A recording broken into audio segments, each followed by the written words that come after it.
Let's talk about the Empowerment Control Act, what we've seen with the Office of Personnel Management extending into the Treasury, although that seems to be almost like a separate operation on some level. Because you have, like, on one hand, you have the Doge stuff, which is now, I guess, an official government entity. They sort of swapped it out with the digital Right. entity.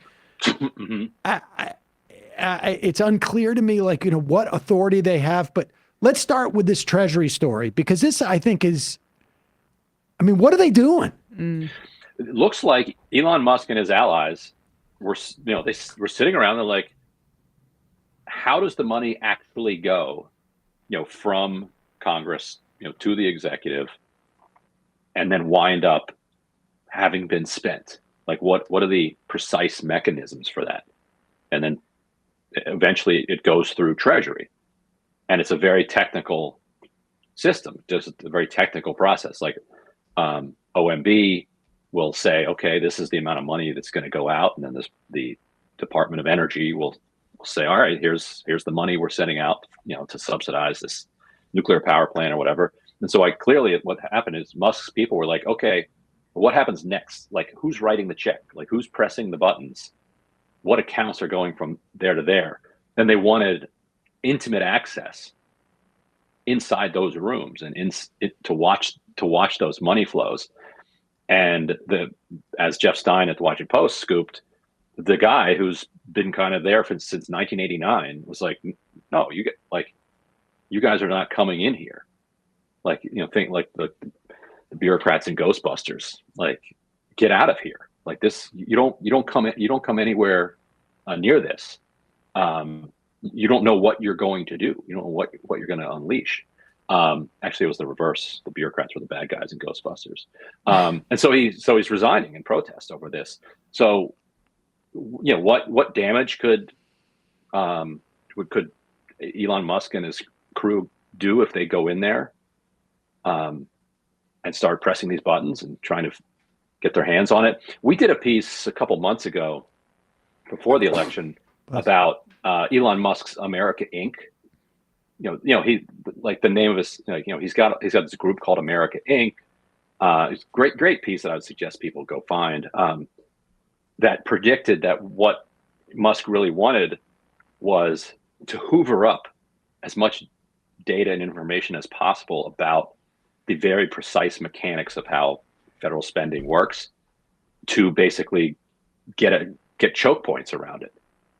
And it looks like he's heading in that direction. Choke points? I mean, then you're the most powerful person in the world. Like, I mean, he's already but I mean, at the top.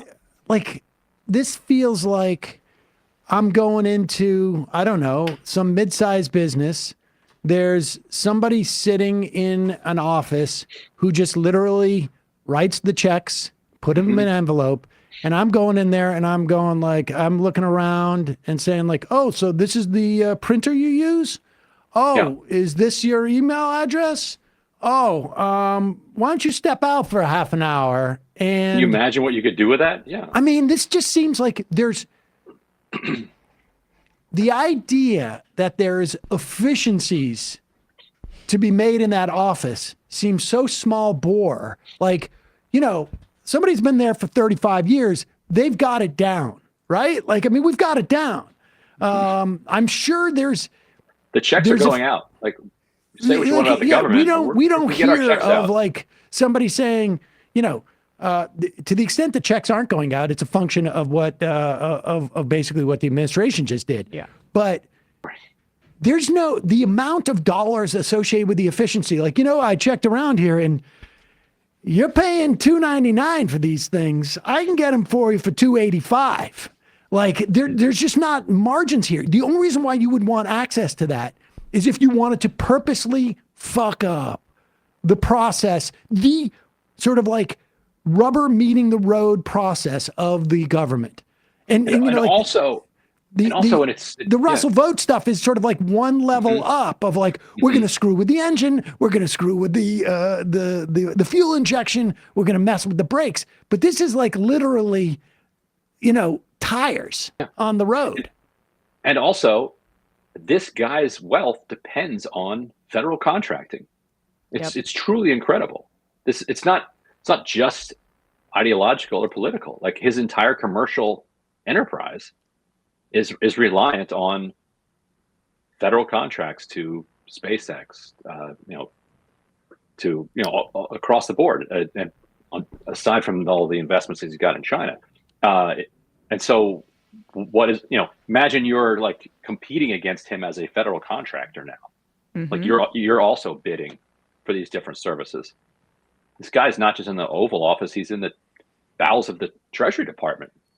He's the deep state. You could do what Boeing is apparently doing and work with Elon Musk to manufacture your next fighter jet. That's what the reporting has been. And when we talk about government waste, there is literally no part of our government that is more wasteful than the Pentagon, which has failed audit after audit. But you know who's not going to be subjected to all these cuts? The part of the government that may be giving out contracts to Elon Musk as he helps Boeing manufacture their fighter jets, for the anti-war administration. Yeah, going after the Pentagon budget would mean less money for the contracts in the pool that he pulls from. Maybe. Let's talk about, I almost feel like we are like still 2 or 3 steps away from the traditional Republican, we're going to cut WIC, we're going to cut SNAP, we're going to cut this for tax cuts. We're just in the mode right now of, we've gone from the beginning of the week, we're going to basically make the government dysfunctional on an administrative level. Steve Bannon said in, whatever it was, March of 2017 at the CPAC, that's our goal. Destroy the administrative state. And they just started their process of carrying that out. But this is like, the check writing thing is not even like demoralizing the agencies, have the agencies be ineffective, have people not like government that way or whatever. This is literally, for all we know, the guy could be in there going like, we've done an analysis on this, and all we need to do is change 1 digit, and our checks will start adding like 32 cents per check or something like this. Who knows what they're doing in there? It seems to me. Yeah. But let's go back to the beginning of the week. Russell Vought's sort of plan to traumatize federal workers. Do you even have a sense of where we stand now with this? Because my sense is they don't really, at the end of the day, care. Mm-hmm. Like whether this was part of their whole plan that they would rescind and not rescind, or the chaos. I'm just using like the metaphor of, you got a sledgehammer, dude's been hired to go in and do demo, comes back and he's like, I think I might have hit something that was structural. And you're just like, I don't care. We want to take the whole building down eventually anyways. Right. Yeah. And what I've been hearing from people who are, who are career, officials who've been interacting with Trump's folks, is that there is a huge difference in tone between 2017 and now. 2017, they were surprised to win. They had the same radical kind of revolutionary attitudes. Russ Vought was part of the original Trump operation and was at OMB. But there was a much more, let's figure this out. Let's do this together. Like we need these federal workers to be on our side and to implement the policies that we want to get done. And it was generally speaking pretty collegial. There's now become this like embedded idea based in certainly a significant amount of reality among some workers that the workers were subverting the Trump administration, and there were a bunch that were that publicly said that they intended to do that, and so this time the tone has been just blunt and rude and aggressive, and lots of screaming and yelling, and you're going to do this, and there's an underlying sense that all of this is feeding into the idea that they want them to leave, that they're trying to get people to quit. That's of course backed up by that Elon Musk email that he sent to every federal worker, his fork in the road, saying everybody needs to come back to the office, which, by the way, is not even possible for lots of offices. Like, so over the years, they have, to save money, they've shut down a significant number of offices. So where people were kind of would telework, 3 days a week, and there'd be enough kind of communal workspace for everybody. If you spread it out, bringing everybody into the office at the same time, you won't have, like a lot of places, you won't even have room for people. But setting that aside, Musk did this thing where he said, if you resign right now, you'll still get paid through September, and you won't have to come in. But if you don't, you have to start coming in immediately. Most workers are not coming in immediately because they have unions and there are contracts, and Musk can't override a contract, just with like an all staff email.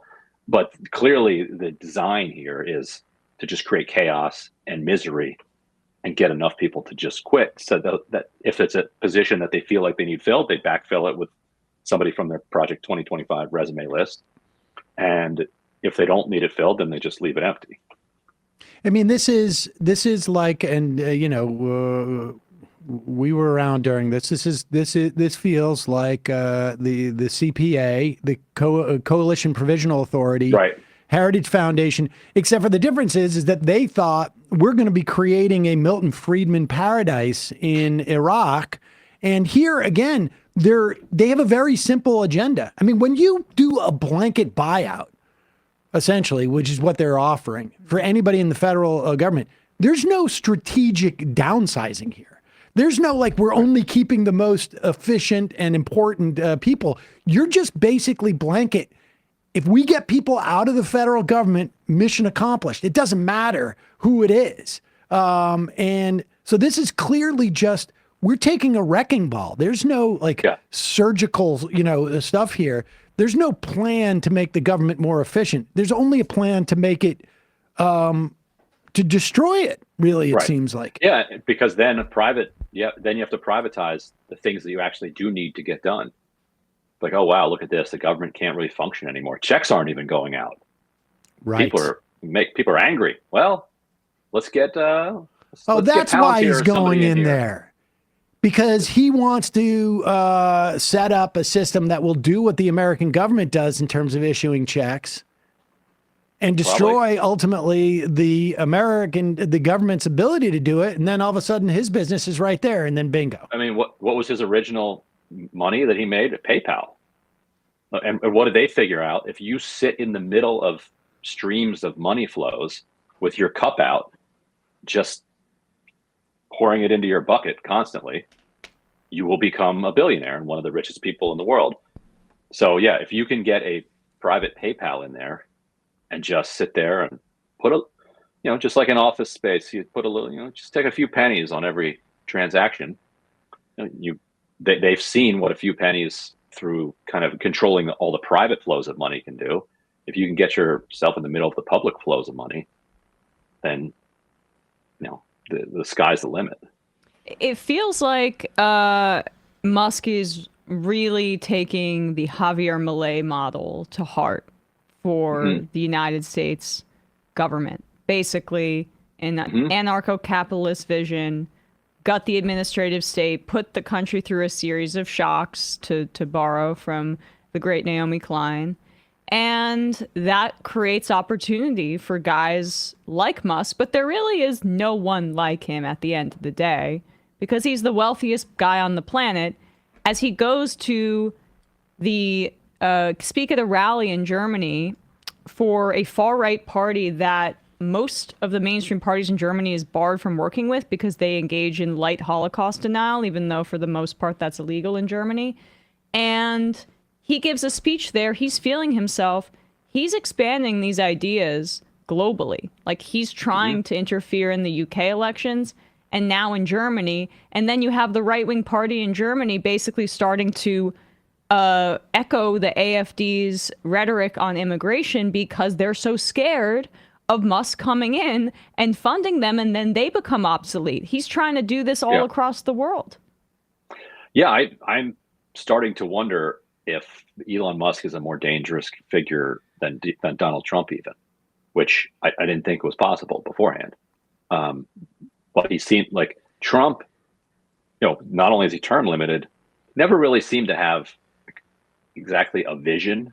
He had like his vision is he's just going to put some cash in his pocket, and if there's something going around, he's going to get a taste, and he's making money. He doesn't care. No, I think he's genuinely a bit of like when Trump talks about IQ and DEI. I'm sorry, Ryan, you were responding, but like there's some race science here. And Elon Musk has dabbled in this for quite a while. Yeah. I think people... JD Vance was talking about IQ on Twitter the other day. Yeah, that's what I'm saying. Like with the DEI, we want the highest IQ, smartest people. They are dipping their toe into race science. And Elon Musk, I think is one of his few genuine beliefs. Right. And I think the Milei stuff is a genuine belief too. Mm-hmm. And I think it probably flows out of his he was raised in South Africa. Like I think he is hostile to democracy. Like I think he thinks he's more in that Yarvin camp, and that's what our America Inc. story was about, which is like one of the Yarvin ideas is that a corporation should actually, basically be in charge of governing a country. People can have shares in that company, and if they don't like that, then they can sell their shares and move somewhere else. Like I feel like that's closer to what he believes. Will this company have a monopoly of force? Might be called America Inc. Yeah, I mean, it might if it becomes the main contractor for the Pentagon. What? I mean, the only sort of like, in contemplating like how the brakes get put on, and now I know Chuck Schumer's out there saying that people are getting are climaxing or aroused or whatever it is, and he's very happy about this. It seems to me that it's going to take a little bit more than Chuck Schumer sort of like watching all this with backwards binoculars, essentially, as if he's like 75 miles away from where it's all happening, and the courts. I guess it remains to be seen. It seems to me that part of what they're doing by the memo, rescinding the memo, them being unclear, is making it that much more difficult to actually find somebody who has standing, and it being a live question at any given point. I mean, because they could theoretically it gets to the, this court and they go, oh, we've rescinded it. All right, well, that court says it's not an issue anymore. And then the next day, we started it up again in just a different form. And then they could do this. Like, how long does it take? 3-4 months of this? And I mean, I'm like 36 hours away from quitting this job. Never mind, like if I was working, if you're in the federal government and you're just like, 4 years of this, forget about it. Like this is... Yeah. Somebody was just telling me they did. There were studies with mice that they did that. Like if you put them in a bucket of water, and every 15 seconds somebody comes in and lifts them up, they can actually survive swimming in that water after that for a long period of time. But if nobody comes after a couple of certain amounts, they all end up drowning because they just think this is going to go on forever. I mean. What's to keep this from being effective? Like what are the options on the table? But also there was reporting in the kind of development, international development trade press today that by this weekend or early next week, there will be about 2,000 to 3,000 layoffs in Washington, D.C. at these, organizations that do work in the foreign aid space. So like you can't. When you freeze funding, you have payroll to make, people have bills to pay, you got commercial real estate mortgages to pay, and if you freeze that, you have to start furloughing people, and so it's effective immediately, in that sense. There's a lot of talk that they want to have a court challenge to the Impoundment Control Act, but like you said, as it moves through the courts, they kind of back off of it and make it moot. I think they're looking for a challenge where they're more likely to win. Whereas when they look at this one, they're like, okay, all right, we blew up Medicaid accidentally, maybe accidentally. We blew up Medicaid. We're going to lose if we go to court on that. So let's back off and let's try a different approach. I think they're going to keep trying until they get one where the Supreme Court will say, yeah, that spending is within the executive branch's authority, and the Impoundment Control Act doesn't apply there. And they'll have this tiny, tiny little carve out within it. And then they will put everything right through that loophole and just expand it until the Impoundment Control Act is basically declared moot by the Supreme Court. And then you don't have Congress anymore. Then it's just the executive. What are you hearing anybody in Washington, inside or outside of, elected leaders or, NGOs or advocacy groups? Like, there was a time when the Harris campaign was talking about Project 2025. This is at the heart of it, right? Like this is all like the Schedule F and the whole thing, the attack on the administrative state. I mean, we were doing shows on this 6 to 8 months ago. Surely somebody thought like, hey, there's a 25% chance of this happening. Maybe we should just come up with a plan. Anybody? Have you bumped into anybody who's like, yeah, here's what we're doing. We have now engaged Operation, anti-Russell vote or whatever it is, or, no vote or whatever, something clever, something like that. Save our government. No, the attorneys general are suing. So the blue states are suing, but no, there doesn't seem to be anything, highly sophisticated. Not controlling either chamber of Congress hurts. Not controlling the Supreme Court hurts. They're pretty routed right now. Well, Hakeem Jeffries tells me that God's going to be sitting on the throne either way. That's true. So as long as God's there, I'm sure that'll work out. Hey, folks, don't forget to hit the subscribe button and check out our daily show. We do it every day at 12 p.m. Eastern for about 2.5 hours. We even take phone calls. You should check that out.